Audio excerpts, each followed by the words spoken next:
अस्सलाम वालेकुम वीवर्स। आज किचन लज़्ज़त में हम बनाएंगे 2-3 मिनट में बनने वाला ये पोहा, जो हम अपने तरीके से बनाएंगे। जब बच्चे ज़िद करें खाने के लिए तब आप इसको झटपट बना के दे सकती हैं, या भूख के वक्त भी इसे दिया जा सकता है। ये डायबिटिक फ्रेंडली भी है और इसको बनाने का तरीका हम आपको बता रहे हैं। वीवर्स, अगर आपको ये रेसिपी पसंद आएगी तो इसे लाइक कीजिएगा, अपने कमेंट्स ज़रूर दीजिए और हमारे चैनल को सब्सक्राइब कीजिए।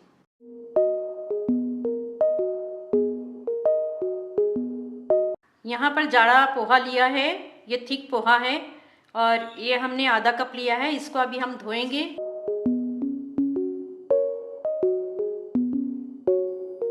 यहाँ पर मैंने इसको अच्छी तरह 3 पानी से धो लिया है और अब हमने इसको छलने में रखा है ताकि इसका पानी निकल जाए। इसी वक्त में जो है ये हल्का सा नरम भी हो जाएगा।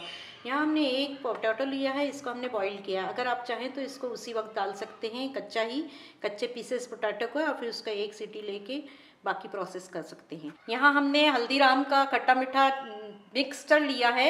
यहाँ हमने हरा धनिया लिया है और ये थोड़ी सी प्याज है, एक छोटी प्याज है जिसको हमने बारीक काट लिया है। यहाँ हमने ऑयल लिया है, कुछ मसाले हैं जो कि हम अभी आपको बताते हैं। व्यूअर्स, आपने कढ़ाई में बनाया होगा पोहा। आज हम झटपट पोहा 5 मिनट में कुकर में बनाएंगे।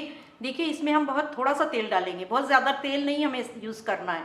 ये रिफाइंड ऑयल है और इसमें हमने 1 टेबल स्पून या 3 टीस्पून तेल डाल दिया है। इसमें थोड़ा सा ज़ीरा डाल देंगे साबुत।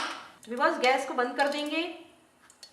इसमें हम थोड़ी सी नमक डालेंगे जायके के मुताबिक। 1 चमचा धनिया, भुना हुआ पिसा हुआ ज़ीरा है। साथ ही हम ये पोटैटो डाल देंगे उबले हुए।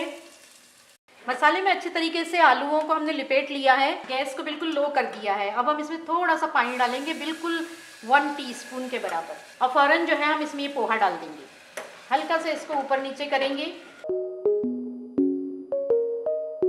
थोड़ा सा इसमें पानी का छींटा देंगे, बिल्कुल थोड़ा सा। इसकी सीटी हमने निकाल दी है और अब हम इसको लगाएंगे सिर्फ 2 सेकंड के लिए। 2-3 सेकंड के बाद हम इसको बंद कर देंगे।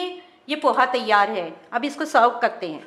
2-3 मिनट में देखिए ये बन के तैयार है और बिल्कुल खिला खिला सा है। इसमें ज़रा सी भी नमी नहीं है, इसमें कोई मॉइस्चर भी नहीं है। ये बहुत अच्छा सा बन के तैयार हो गया है। अब हम इस पर हरा धनिया डालेंगे। यहाँ पर हम प्याज डालेंगे। अगर आपको प्याज कच्ची पसंद नहीं है तो आप बेशक इसमें तलते वक्त प्याज डाल दीजिए, जो हल्की सी आप जो है उसको नरम कर लीजिएगा। फिर यहाँ बच्चों की पसंदीदा चीज़ हम इसमें मिक्सचर मिला रहे हैं। आप चाहें इसको ज़्यादा मिलाइए, चाहें इसको स्किप कीजिए, लेकिन बच्चों को ललचाने के लिए बहुत ज़्यादा पसंदीदा है बच्चों का, इसलिए इसको ज़रूर डालिएगा। इस पर थोड़ा सा नमक डाल दीजिए काला। साथ ही इस पर चाट मसाला भी डाल सकते हैं और टमाटो सॉस भी। फ्रेंड, इसको बनाइए, भूख के टाइम इसको खाइएगा। बच्चे जब जिद करें उनको बना के दीजिए, बिल्कुल 2-3 मिनट में तैयार हो जाता है। हमें दुआओं में याद रखिए। अस्सलाम वालेकुम।